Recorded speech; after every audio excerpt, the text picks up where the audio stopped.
40 நாட்கள் நீங்கள் செய்திருக்க முடியாது, அது திமுக தான் காரணம் என்று சொன்னார்கள். நானும் அதை தான் சொல்கிறேன். இன்று அவர் சொன்ன சட்டம் ஒழுங்கு போதை பொருள் எல்லா பிரச்சனைக்கும் 5 ஆண்டு காலமாக அவர்கள் செய்த திமுக ஆட்சி தான் காரணமாக இருக்க முடியும் என்பதையும் சுட்டிக்காட்டிக் கொள்கிறேன்.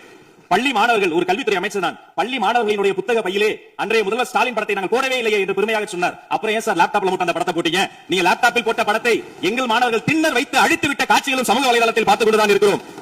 ஒரு வரியில் சொல்கிறேன், கோயில் பிரச்சனையை முத்தமிழறிஞர் டாக்டர் கலைஞரினுடைய வசனத்தையே சொல்கிறேன். நாங்கள் கோவில் கூடாது என்று சொல்லவில்லை, கோயில் கொடியவர்களின் கூடாரமாக மாறிவிடக் கூடாது என்று தான் சொல்கிறோம். தூய்மை தொழிலாளர்களை இன்றே பார்த்து விட்டதாக முதல்வர் அவர்கள் முன்னாள் முதல்வர் பார்த்து விட்டதாக சொல்கிறார்கள். எங்கள் கேள்வியே அதுதான். 10 நாட்கள் ஒரு வாய் சாப்பிடாமல் உண்ணாமல் இருந்த போது நானும் எனது சகோதரர்கள் அண்ணன் ஆனந்தும் மாதவம் போய் பார்த்தோமே. இன்று தூய்மை தேவதைகளை பார்க்கிற திரு ஸ்டாலின் அவர்கள் அன்னைக்கு ஏன் சார் பார்க்கல? ரிப்பன் மாளிகைக்கு அட்ரஸ் தெரியலையா? எப்படி போக வேண்டும் என்ற பாதை தெரியவில்லையா? தமிழ்நாடு எத்தனையோ திருடர்களை பார்த்திருக்கிறது. அலிபாபாவும் 40 திருடர்களையும் கூட பார்த்திருப்பீர்கள். அலிபாபாவும் ஃபியூஸ் கேரியர் திருடர்களையும் இப்போதுதான் எங்களுடைய மின்சாரத்துறை அமைச்சர் பார்த்துக் கொண்டிருக்கிறார். அதை குறித்து நடவடிக்கை எடுக்கப்பட்டுக் கொண்டிருக்கிறது. அவர்கள் மின்வெட்டை குறித்து சொன்னதற்கு மாண்புமிகு புரட்சித் தலைவி அம்மா அவர்கள் இதே மாவட்டத்தில் சொன்ன ஒரு வரியை சுட்டிக்காட்ட ஆசைப்படுகிறேன். இந்த